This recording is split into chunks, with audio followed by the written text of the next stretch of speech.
बच्चों आज का आपका टॉपिक है social science. What is democracy, why democracy, this is one of the important topic of political science. Okay, 9th class में आपका टॉपिक है। बच्चों बचपन से आप लोग, बचपन मतलब फ्रॉम 6, 7, 8 ऑनवर्ड्स आप लोग डेमोक्रेसी डेमोक्रेसी डेमोक्रेसी पढ़ते आ रहे हैं। मैं 9th क्लास के बच्चों आपको एक चीज बता दूं कि आपके पूरे सिविक्स पोर्शन में केवल एक चीज इंपॉर्टेंट है जो आपको समझनी है, और ये आपको 10th क्लास में भी हेल्प करेगी। Democracy from 6th class onwards, 7th class onward, from different sources, different chapter, you all have learned about the democracy, and your teachers generally taught about the democracy, that there is a definition of Abraham Lincoln: for the people, of the people, by the people. But in 9th class you will learn the democracy in a detailed manner. Detailed manner means what is the democracy, what is the real meaning of democracy, how democracy apply, where it's apply in the class, in the classroom the democracy can be applied, in the society democracy can be apply. ये सब चीजें आप इस topic में पढ़ेंगे। तो पहले मैं आपको समझाऊंगा व्हाट इज डेमोक्रेसी, डेमोक्रेसी आखिर में है क्या। बहुत सिंपल वर्ड में बताता हूँ। Democracy is a system in which each and every person have right to express his and her opinion, but this is the general meaning of democracy. We know we are the student of the civics, so we should know the meaning of democracy in a political science manner, in a civics manner. In the politics, each and every person have right to express his and her opinion without any fear. That is called democracy. बिना किसी डर के अगर हम लोग अपनी बात को रखते हैं तो वो भी डेमोक्रेसी है। डेमोक्रेसी एक सिस्टम है जो गवर्नमेंट भी है। डेमोक्रेसी एक सोशल पार्टी भी हो सकता है, डेमोक्रेसी एक इकोनॉमिक पार्टी भी हो सकता है। फॉर एग्जाम्पल अगर मैं बात करता हूँ आपसे कि पॉलिटिकल सिस्टम कैसे है, आप जानते हैं कंट्रीज में इलेक्शंस होती हैं। इलेक्शंस में if each and every person जो चुनाव में भाग ले सकता है, अगर वो चुनाव में भाग ले पा रहा है बिना किसी डर के, तो वो भी एक डेमोक्रेसी है। 18 एंड अबव एज जो सिटीजन्स हैं अगर वो वोट कर सकते हैं तो ये भी डेमोक्रेसी है। क्लास में आप लोग बिना किसी डर के टीचर से क्वेश्चन पूछते हैं, वो भी डेमोक्रेसी है। टीचर आपके क्वेश्चन जवाब देता है, वो भी डेमोक्रेसी है। ऐसा नहीं कि teacher is giving the importance of particular students, yes आगे वाले बच्चे आप ही जवाब देंगे, पीछे वाले आप चुप रहिए, नहीं बाद में पूछिए। नो, क्लास का हमारा माहौल ऐसा होना चाहिए कि हर बच्चा हर समय क्वेश्चन पूछे, उसको राइट है क्वेश्चन पूछने का। Same thing we can apply in our society, in our country. क्या होता है बच्चों, अब जब हम गवर्नमेंट की बात करते हैं, गवर्नमेंट में पॉलिसीज बनती है हम सबके लिए, ठीक है। अब पॉलिसी अगर किसी पर्टिकुलर सेक्शन के लिए बन रही है, लेकिन वो पॉलिसी किसी दूसरे को हर्ट कर रही है, उसकी राइट्स को हर्ट कर रही है, वो डेमोक्रेसी नहीं है। चुनाव में आप भाग ले सकते हैं, मैं भाग ले सकता हूँ, सब लोग भाग ले सकते हैं, हम सब वोट डाल सकते हैं, ये डेमोक्रेसी है। अब डेमोक्रेसी की कंट्री के रूप में डिफरेंट फीचर्स इसमें हैं। कोई डेमोक्रेसी डायरेक्ट डेमोक्रेसी होती है, कोई डेमोक्रेसी इनडायरेक्ट डेमोक्रेसी होती है। अब मैं आपको बताता हूँ कि डायरेक्ट डेमोक्रेसी क्या होती है। India is the best example of direct democracy. और बच्चों ये बात याद रखना कि पूरे वर्ल्ड में जो बिगेस्ट डेमोक्रेसी है वो इंडिया है। इंडिया में नेशनल गवर्नमेंट से लेकर हम लोग बात करते हैं लोकल गवर्नमेंट। आपको पता है कि India is following the federal system. Federal system क्या होता है इस चैप्टर में बताना जरूरी नहीं है, लेकिन मैं बताता हूँ कि इंडियन डेमोक्रेसी हाई लेवल से लो लेवल की तरफ है। अब फेडरल सिस्टम क्या होता है इधर देखिए, फेडरल सिस्टम, फेडरल गवर्नमेंट हम कह सकते हैं। Federal government is a system in which central government, state government, central government, state government और लोकल, ये 3 पार्ट होते हैं बच्चों गवर्नमेंट के फेडरल सिस्टम में। Central government, state government, local government, this is called federal system. अब आप देख रहे हैं यहाँ पर कि हमारे पास सेंट्रल गवर्नमेंट भी होगी, स्टेट गवर्नमेंट भी होगी, लोकल गवर्नमेंट होगी। The one government is not ruling the country. अगर वन गवर्नमेंट होगी, अब आपके इसमें बहुत सारे अलग टॉपिक हैं। वन गवर्नमेंट अगर किसी कंट्री में होगी तो it is not sure that country will be democratic country. ये याद रखिए, पॉसिबिलिटी है कि डेमोक्रेटिक हो सकती है, लेकिन जरूरी नहीं कि वो डेमोक्रेटिक हो, ये बात याद रखना। One government can be dictator, one government can exploit your rights, but Indian democracy को बिगेस्ट और फेयर डेमोक्रेसी से कहा जाता है। Each and every person can express his an opinion. अब आपके एनसीईआरटी सिलेबस के अकॉर्डिंग कुछ टॉपिक्स हैं वो मैं कवर करूंगा। पहला टॉपिक आपका है डेमोक्रेटिक गवर्नमेंट। डेमोक्रेसी तो आप जानते हैं, अगर मैं आपसे पूछूं डेमोक्रेसी क्या है तो आप जवाब देंगे sir for the people, of the people, by the people, that is called democracy. अगर मैं आपसे पूछूं डेमोक्रेटिक गवर्नमेंट क्या है तो बच्चे इसमें कंफ्यूज हो जाते हैं कि डेमोक्रेटिक ये क्या वर्ड आ गया? Democratic means the system based on the principle of democracy. दोबारा मैं रिपीट कर रहा हूँ, democracy is a system and democratic government means the government based on the principle of democracy. Democracy के जो प्रिंसिपल्स हैं, अब क्वेश्चन ये आता है सर कि डेमोक्रेसी में क्या प्रिंसिपल ऐसे हैं कि इसे हम बेस्ट सिस्टम कहते हैं। तो बच्चों नोट करो, इसमें एक चीज आती है लिबर्टी। लिबर्टी, एक मेरी राइटिंग बहुत खराब है, कोई बात नहीं। इक्वलिटी, फ्रीडम और जस्टिस, और एक चीज लिख सकते हैं rights. These are 5 important principles of democracy। ये बात याद रखिए, जिस भी सिस्टम में ये 5 बातें हैं वो डेमोक्रेसी है, ये आप मान के चलना। क्लियर हुई बात? अगर राइट्स है, सबको राइट्स है। अब जैसे मैं इंडिया की बात करता हूँ, इंडिया में भी है फंडामेंटल राइट्स, पता है आप सबको, हमारे पास फंडामेंटल राइट्स होते हैं। And remember, fundamental rights can be given to only the citizens, ध्यान रखो, और किसी को फंडामेंटल राइट नहीं मिलते। अब आप कहेंगे सर राइट तो सबके पास होते हैं, ह्यूमन राइट्स भी होते हैं, बट ह्यूमन राइट्स अलग चीज है, फंडामेंटल राइट अलग चीज है, ये बात समझ लो, आ जाओ। When we talk about the human rights can be availed by each and every human being। हर इंसान को ह्यूमन राइट्स हैं, चाहे वो किसी भी कंट्री को बिलोंग करता हो, ये बात आप अच्छी तरह याद कर लीजिए, ठीक है। टू बीइंग ह्यूमन, एग्जांपल, कोई अफ्रीकन इंडिया में आया, कोई जर्मन इंडिया में आया, भाई वो पानी तो मांगेगा, खाना भी खाएगा, ट्रेवल भी करेगा, ट्रिप पैसे भी जाएगा, क्योंकि वो ह्यूमन है। ह्यूमन बीइंग होने का जो भी राइट्स हम अवेल कर सकते हैं, all are called human rights. But fundamental rights are basic right that is given to the citizens only. Please note down, the fundamental rights can be avail, can be given, can be place only the citizens उसको use कर सकते हैं और कोई use नहीं कर सकता, ये बात नोट कर लीजिए। तो अगर आप राइट के बेस पर डेमोक्रेसी करते हैं तो we should know which type of rights we have, किस तरह के राइट्स हमारे पास होने चाहिए, ये इंपॉर्टेंट है। दूसरा liberty. Liberty is another important factor of the democracy. Liberty means अधिकार आपका, सॉरी लिबर्टी मीन्स स्वतंत्रता, जिसे हम कहते हैं I am liberal, I am free, that is called liberty. Equality is very important. If the for example in a country democracy is there but there is no equality. Democracy तो है, elected, ये question आपके exam में आएंगे 9th में से। Elected government we have, कोई problem नहीं, इलेक्टेड गवर्नमेंट हमारे पास, but if we are not enjoying the equality, voting, while we are giving you voting rights, while you can participate in election, but I am giving the importance of a particular section of society। नहीं, आप नहीं, आप लोग election में जाएंगे, आप लोग vote कर सकते हैं, आप लोग वोट नहीं कर सकते। And we are making a discrimination in the society, we are creating a discrimination on our caste, color, creed, that is not accepted in the democracy। Indian democracy is the best democracy because we are not creating any types of discrimination। हमारे हिंदुस्तान में constitution कहता है किसी तरह का कोई discrimination नहीं होगा, और होता भी नहीं हिंदुस्तान में, क्योंकि constitution is supreme authority. We can do anything against the constitution. हम कॉन्स्टिट्यूशन से एक सुई के धागे जितना भी आगे पीछे नहीं कर सकते। कॉन्स्टिट्यूशन ने कहा है इक्वलिटी है तो है, नो कास्टिज्म है तो है, कास्टिज्म नहीं है, हमारे रेशियल डिस्क्रिमिनेशन नहीं है, हमारे यहाँ कलर क्रीड कोई डिस्क्रिमिनेशन नहीं है। हिंदुस्तान एक बात कहता है, इंडियन कॉन्स्टिट्यूशन एक बात कहता है, ऑल आर इक्वल। इसका मतलब है कि अगर इस क्लास में किसी भी जाति धर्म का बच्चा बैठा है, मुझे उससे कोई मतलब नहीं है, मुझे ये मतलब है कि आप मेरे लिए हिंदुस्तानी नागरिक हैं और स्टूडेंट है, खत्म कहानी। मेरा आपका केवल एक ही रिलेशन है, आप स्टूडेंट है, मैं टीचर हूँ, और इस बेस पे मेरे आपके बीच में कोई डिस्क्रिमिनेशन नहीं होना चाहिए।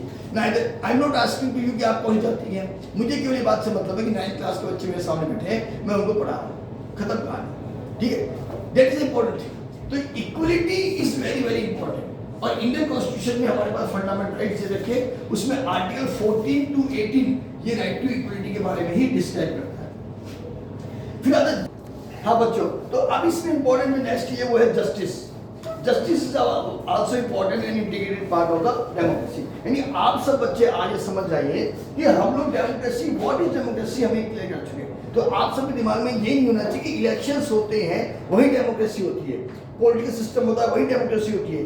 डेमोक्रेसी सब जगह है, हर जगह डेमोक्रेसी है, बट इंपॉर्टेंट है। और डेमोक्रेसी कहीं कोई बुक के फॉर्म में नहीं है, डेमोक्रेसी एक बिहेवियर के फॉर्म में होती है एंड और बिहेवियर में अगर हम लोग राइट्स को, लिबर्टी को, इक्वलिटी को, फ्रीडम को, जस्टिस को अगर हम प्रॉपर तरीके से मेंशन करते हैं, यूटिलाइज करते हैं एप्लीकेशंस को, तो हम कह सकते हैं भाई इस कंट्री में डेमोक्रेसी है। और इंडिया में ये सब चीज़ें बहुत अच्छी तरह यूज होती है, अप्लाई होती है इंडिविजुअल्स के लिए भी, सोसाइटी के लिए भी, स्कूल के लिए, कॉलेज के लिए, पॉलिटिकल इंस्टीट्यूशंस के लिए, गवर्नमेंट के लिए, सब के लिए यूज होती है।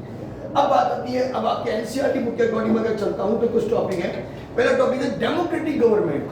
क्वेश्चन, डेमोक्रेटिक गवर्नमेंट क्या चीज है? एक government that is based on the election.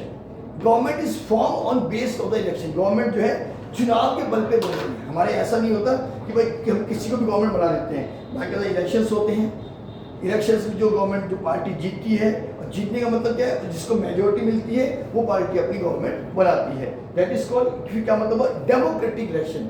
A democratic election means the election in which all these features are applying. ऐसा नहीं कि we are giving the importance of particular section of society कि भाई आपका आदमी चुनाव में खड़ा होगा, आप भी वोट कर सकते हैं। नहीं, सब लोग कर सकते हैं, सबके लिए है डेमोक्रेटिक गवर्नमेंट। इसके कुछ फीचर्स हैं, citizen can be cast the vote, ये सब चीजें। फीचर्स ऑफ डेमोक्रेसी, इसमें पहला पॉइंट आप क्या आता है? Major decision by the elected leader. Democracy में वैसे तो देखो दो तरह की डेमोक्रेसी होती है, डायरेक्ट और indirect. Indian democracy direct democracy है, यानी हम लोग जो प्राइम मिनिस्टर को भी चुनते हैं ना, वो भी हम डायरेक्ट ही चुनते हैं। अब आप कहेंगे सर ये कैसे पॉसिबल है? हम पीएम थोड़ी चुनते हैं। बच्चों देखो, सुनो एक बात, इंडिया में एक पीएम बनता है लोकसभा से। लोकसभा से कैसे बनता है? जरा एक मिनट आप देखिए। Lok Sabha we have 543 seat. बच्चों बहुत इंपॉर्टेंट टॉपिक है।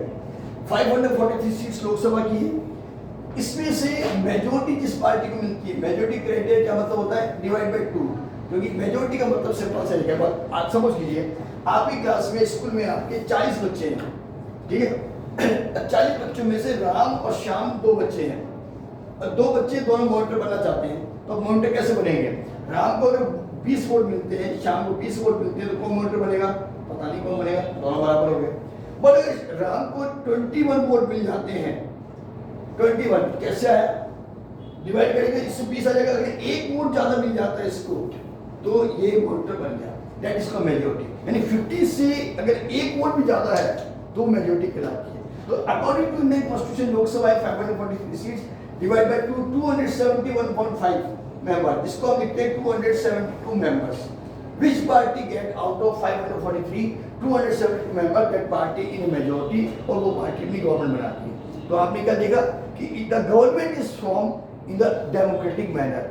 वोटिंग किया हमने, हमारे राइट्स मिले थे हमें, कैंडिडेट चुनाव में खड़े हो रहे हैं, कोई डिस्क्रिमिनेशन नहीं है। यस बेटा। सर लोकसभा में होते हैं क्या इतनी सीट्स? हाँ, इतनी सीट लोकसभा में। सर और जो हाफ जो हमें मिल जाते हैं तो फिर वही फॉर्मेट है, हाफ से एक ज्यादा, ठीक है? अब ये आपकी, अब कहते हैं जो भी डिसीजन होंगे वो लेंगे, कौन लेंगे? Elected leaders. डेमोक्रेसी में जैसे ये 272 मेंबर्स है, ये गवर्नमेंट है, तो ये गवर्नमेंट के मेंबर्स होते हैं, दे टेक मेजर डिसीजन। ऐसा नहीं कि भाई जैसे बच्चों क्या होता था, पहले राजा होता था। अब राजा कौन है? महाराज की जय हो, महाराज की जय हो गई वैसा। अब महाराज कौन है? महाराज लॉबी है, महाराज जज भी बन गए, महाराज साहब न्याय करेंगे, महाराज साहब ये मेरी बकरी चुरा लेंगे, तो कहाँ जाते थे आप लोग? महाराज के पास। महाराज साहब ये नया नियम बनना चाहिए, देखो नियम भी महाराज बनाएंगे, जजमेंट भी महाराज बनाएंगे, महाराज आदेश देते हैं ये काम होगा साहब, तो काम हो गया। इट मीन्स अर्लियर क्या था? Before the independence of India, we can say during the monarch period, the king is centralize all the 3 powers. ये बात आप समझ लीजिए। किंग एग्जीक्यूटिव भी है, किंग लेजिस्लेचर भी है, दैट इज कॉल्ड पार्लियामेंट, और किंग एक जुडिशरी भी है। बट आजकल ऐसा नहीं होता। हमने तीनों स्पेसिफिक बात रखे हैं। एग्जीक्यूटिव मीन्स सरकार, सरकार जो इलेक्टेड होती है, चाहे वो स्टेट गवर्नमेंट हो चाहे वो सेंट्रल गवर्नमेंट हो। फिर बात करते हैं दूसरी बात किसकी? Legislature. Legislature called parliament. Centre में इसको पार्लियामेंट कहेंगे, स्टेट में हम लोग इसको विधानसभा कहेंगे, ठीक है? फिर बात आती है जुडिशरी की। जुडिशरी हमारे यहाँ पर यूनिफॉर्मिटी ऑफ जुडिशरी है, सुप्रीम कोर्ट है और हाई कोर्ट है। तो आपने देखा कि एक पर्सन सारी पावर यूज नहीं कर रहा है। आज हम कहें भाई भारत प्रधानमंत्री मोदी जी हैं, मोदी जी जज भी हैं, अरे भाई कैसे पॉसिबल है ये? मोदी जी पार्लियामेंट भी है, भाई कैसे पॉसिबल है? मोदी जी जो है वो एग्जीक्यूटिव है, दैट इज कॉल्ड गवर्नमेंट है, मोदी जी के साथ बहुत सारे काउंसिल ऑफ मिनिस्टर्स हैं, जिसे हम कहते हैं हिंदी में कहते हैं मंत्री परिषद। बहुत सारे मंत्री होते हैं, सब मिलकर काम करते हैं। स्टेट में जैसे राजस्थान की बात करता हूँ तो गहलोत जी मुख्यमंत्री हैं, तो गहलोत जी के साथ बहुत सारे मंत्री हैं। तो आप देख रहे हैं कि डेमोक्रेसी का सबसे इंपॉर्टेंट फीचर्स क्या है? One person is not allowed to hold the all power. लेकिन यहाँ पे पावर बहुत सारे लोगों के पास में, दैट इज कॉल्ड डेमोक्रेसी। तो ये जो इलेक्टेड मेंबर्स हैं, इलेक्टेड मेंबर्स जो है सारे मेजर इंपॉर्टेंट डिसीजन लेते हैं। इसलिए हम कहते हैं decision is not taken by the individual, decision is taken by the society. Whole society इसको डिसीजन लेती है।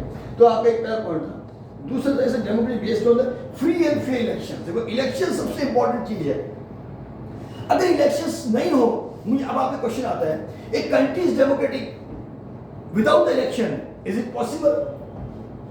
No, because how you will elect the government? भाई आप गवर्नमेंट को इलेक्ट करने जाते हैं तो गवर्नमेंट को इलेक्ट कैसे करेंगे आप लोग? आपकी मर्जी थोड़ी चलेगी। तो we have a election commission. Election commission is a constitutional body. बच्चों याद रखना, आपके 9th में चैप्टर भी है। Election commission is a constitutional body and the member of election commission they are also appointed, not elected. कई बार बच्चे मान लेते हैं कि इलेक्शन कमीशन एक पॉलिटिकल बॉडी है। No, election commission is a constitutional body. Election Commission conduct each and every elections in India. There is no role of the government to conducting the election. याद रखना, Modi ji election नहीं करवाते हैं, तो मोदी जी भी एक पार्टी को बिलोंग करते हैं। गहलोत साहब इलेक्शन नहीं करवाते, वो भी एक पार्टी को बिलोंग करते हैं। तो फिर इलेक्शन करवाता कौन है? इलेक्शन करवाते हैं बड़े बड़े सीनियर IAS ऑफिसर्स, जिसे हम कहते हैं ब्यूरोक्रेट्स, जिसे हिंदी में कहते हैं नौकरशाह। समझ में आया? और इनमें से कोई बेस्ट जो है या जो सीनियर मोस्ट पर्सन होता है, जिसे हमारे प्रेसिडेंट साहब इलेक्ट करते हैं, वो बनता है चीफ इलेक्शन कमिश्नर। अभी हम पहले हमारे यहाँ पर एक इलेक्शन कमिश्नर ही था। अब हमारे यहाँ पर इलेक्शन कमीशन में 3 मेंबर्स हैं, जिन्हें हम कहते हैं इलेक्शन कमिश्नर। उसमें एक होता है चीफ, 2 अदर्स मेंबर होते हैं। तो अब बात आती है डेमोक्रेसी का ये फीचर भी हो गया कि फ्री एंड फेयर। अब आपके क्वेश्चन आता है 9th में, kindly define what is the meaning of free and fair elections? It is a part of democracy. Yes, it is a part of democracy. Because in the free or fair election, free मतलब क्या हो गया? Every person can part in the elections. अब जैसे अभी आप छोटे बच्चे हैं, आप लोग इलेक्शन में पार्टी कर सकते हैं, neither vote nor candidate. आप वोटर भी नहीं बन सकते, कैंडिडेट नहीं बन सकते। But I am 45 years old. मैं इजीली इलेक्शंस में चुनाव में भाग ले सकता हूँ और वोट तो देता नहीं। फ्री का मतलब है कि every person we can't create fear amongst anyone. हम डर पैदा नहीं कर सकते किसी में, तू इलेक्शन में भाग नहीं लेगा, तू नहीं लेगा, नहीं, ऐसा नहीं होता। कॉन्स्टिट्यूशन कहता है अगर आप इंडियन सिटीजन हैं, अगर आप 25 अब एज है, 25 एज की विधानसभा के इलेक्शन के लिए और लोकसभा के इलेक्शन के लिए, तो आप चुनाव में खड़े हो सकते हैं, ठीक है। लेकिन कोई डर नहीं है आप में, और आपके खिलाफ कोई केसेस वगैरह नहीं होने चाहिए, आप मेंटली डिस्टर्ब नहीं होने चाहिए। अगर ये क्वालिफिकेशन आप में है तो आप चुनाव लड़ सकते हैं। तो यहाँ पर मैंने बताया था फ्रीडम, इसका मतलब every person have freedom to participate in the election. अब आता है वोटिंग राइट। हर इंसान वोटिंग राइट कर सकता है जो 18 साल का है। वोटिंग के लिए कोई फियर नहीं है। अब जब ऐसा फियर नहीं होगा तो हम बड़े प्यार से चाहेंगे, भाई कहाँ जा रहा है, भाई वोट डालने जा रहा हूँ, भाई कहाँ जा रहा है, मैं चुनाव में खड़ा हुआ हूँ। तो ये जो चीज है ना, ये इंडियन डेमोक्रेसी के इंटीग्रेटेड फीचर्स में है। तभी तो कहते हैं पूरा बच्चों पूरा वर्ल्ड जो है हिंदुस्तान के चुनाव देखता है कि यार इतना बड़ा कंट्री है, इतना बड़ा कंट्री है, देखो क्या मस्त इलेक्शन होते हैं यहाँ पर। छोटी मोटी घटना है, इतना बड़ा कंट्री इंडिया यार, छोटी मोटी घटनाएं तो होगी इलेक्शंस में, लेकिन ऐसा नहीं जहाँ पर पूरी चोरी डकैती गुंडागर्दी हो रही है। इंडिया में नहीं होता, क्योंकि इंडिया में हर आदमी जानता है कि यहाँ पर भैया कॉन्स्टिट्यूशन ऊपर है, and we all are bound to follow the constitution. आप लोग स्कूल में बच्चे हैं, स्कूल पढ़ते हैं, आपके सब स्कूल में एक डायरी है, स्कूल डायरी है ना, स्कूल डायरी को आप फॉलो करते हैं। कभी ऐसा होता है कि आपका स्कूल टाइमिंग है भाई 8 बजे रिपोर्ट करना, और आप आराम से घूमते फिरते आ रहे हैं, भाई कितने बजे पहुंचा? अरे मेरा स्कूल में पहुंचे 9 बजे में। प्रिंसिपल पूछता है कितने बजे स्कूल में है? सर आप तो स्कूल चालू कर दो, मैं तो आता रहूँगा ऐसे। तो पॉसिबल थोड़ी है, नहीं है पॉसिबल ये चीज़। तो आपको स्कूल रूल्स में आना पड़ता है, यूनिफॉर्म में आना पड़ता है। आप ऐसे थोड़ी कि एग्जाम, आपके एग्जाम चालू हो रहे हैं, आपके सर आपका एग्जाम ले लो, मैं तो देख लूँगा मुझे कब देना एग्जाम। सेम थिंग हमारे देश में कॉन्स्टिट्यूशन है, and constitution is a important pillar of success of democracy. ये भी आप मान के चलीजिए। किसी कंट्री में कॉन्स्टिट्यूशन नहीं है तो वहाँ डेमोक्रेसी की सक्सेस की कोई गारंटी नहीं है, ये भी आप याद कर लीजिए। तो फ्री इलेक्शंस का बेस क्या है? डेमोक्रेसी। और उसमें बेस क्या चीज़ है? Election commission. Election commission is constitution body under article. अब आर्टिकल मैं थोड़ा सा आपको एक्स्ट्रा बता रहा हूँ। आर्टिकल 300, ये याद रखिए बच्चों, 3 मैं याद लिखता हूँ, 324 टू 327 ये इलेक्शन कमीशन का आर्टिकल है। इसमें बहुत सारे सब पॉइंट्स हैं जो हम बाद में नेक्स्ट चैप्टर में डिस्कस करेंगे। तो आपको समझ में आ गया फ्री ऑफ इलेक्शंस कैसे होते हैं। नेक्स्ट टॉपिक आपकी बुक के अकॉर्डिंग जो मैं चलता हूँ उसमें दे रखा है आपके 1 person 1 vote 1 value. That is very very important. India में कुछ तो पैसे वाले कुछ तो गरीब है, but while you are going for cast your vote, तो ऐसा नहीं कि आप बड़े आदमी तो आप भाई आप पहले आइए वोट कीजिए। मैंने टीवी पर कई बार देखा था कि हमारे देश के प्रेसिडेंट हाउस में वैसे पूरा पोलिंग बूथ बनता है, लेकिन प्रेसिडेंट साहब ये नहीं, प्रेसिडेंट साहब बड़े आदमी हैं तो वो जाके पहले वोट करके आ जाएंगे। मैंने देखा प्रेसिडेंट साहब, जहाँ तक मैंने मोदी जी को भी देखा, कई बार टीवी पे देखा मैंने, वो भी अपनी लाइन में ऐसे खड़े हैं, हाँ वोटिंग चल रही है, मैं अपनी लाइन का वेट करता हूँ। यानी बड़े आदमी है, प्रधानमंत्री देश के, लेकिन ऐसा नहीं कि वो बीच में आके भाई मैं तो प्रधानमंत्री, मेरे तो 20 यूनिट मुझे पहले वोट करना है। ये भी लोग उस नियम को मानते हैं कि हर इंसान की वोट वैल्यू इंपॉर्टेंट है, चाहे प्रधानमंत्री हो, चाहे बहुत बड़े खिलाड़ी हो, चाहे बहुत बड़े हीरो हो, आप कोई भी हो, लेकिन आप देश के संविधान से ऊपर नहीं है। आप न्यूज़पेपर पढ़ते हैं, अखबार पढ़ते हैं, it is clearly mention every person is equal. तो अगर आपके पीछे कोई गरीब आदमी खड़ा है तो वो युवा आपसे छोटा नहीं होगा, क्योंकि जितनी वोट की वैल्यू आपकी है उतनी वोट की वैल्यू उसकी भी है। Each and every person in India is equal and equal vote value, ये बात आप मान के चलिए, ठीक है। तो अब यहाँ पर next topic 1 person 1 vote 1 value. अगर आपने एक वोट दिया है तो वो एक वोट ही काउंट होगा, चाहे आप बड़े फिल्म स्टार हो, क्रिकेटर हो, कोई बड़े आदमी हो। आप ये नहीं कि अरे भाई आप तो बड़े आदमी हो गए, आपके तो आपके साथ 10 लोग वोट करेंगे, नहीं नहीं ऐसा नहीं है। आपने एक वोट डाला है, ये एक ही काउंट होगा, चाहे आप कोई भी पर्सन हो, कुछ भी हो, ठीक है। अब नेक्स्ट टॉपिक आपका इसमें है rule of the law and respect of the rights. देखो रूल ऑफ द लॉ का मतलब क्या होता है कि each and every person, we all are bound with the law. हम सारे के सारे जो है लॉ से, कानून से जुड़े हुए हैं, और कानून का सोर्स क्या हमारे देश में? कॉन्स्टिट्यूशन। कॉन्स्टिट्यूशन हमारे देश में सोर्स है, ठीक है। और सोर्स, और इसके हम कहते हैं रूल ऑफ द लॉ। कानून सबसे ऊपर है, कानून का राज चलता है देश में, और किसी का राज नहीं चलता। अब कानून कैसे मेंटेन होंगे? एक सिंपल सी बात है। अब कानून कहाँ होंगे? हम देखते हैं हाईवे पे हम चल रहे हैं, हाँ हाईवे पे हम चल रहे हैं बच्चों, मुझे लगता है ये टॉपिक हम कल पढ़ेंगे, तो मैं इसको पॉज करता हूँ। मेरे ख्याल से आपको टॉपिक समझ में आया होगा। Thank you very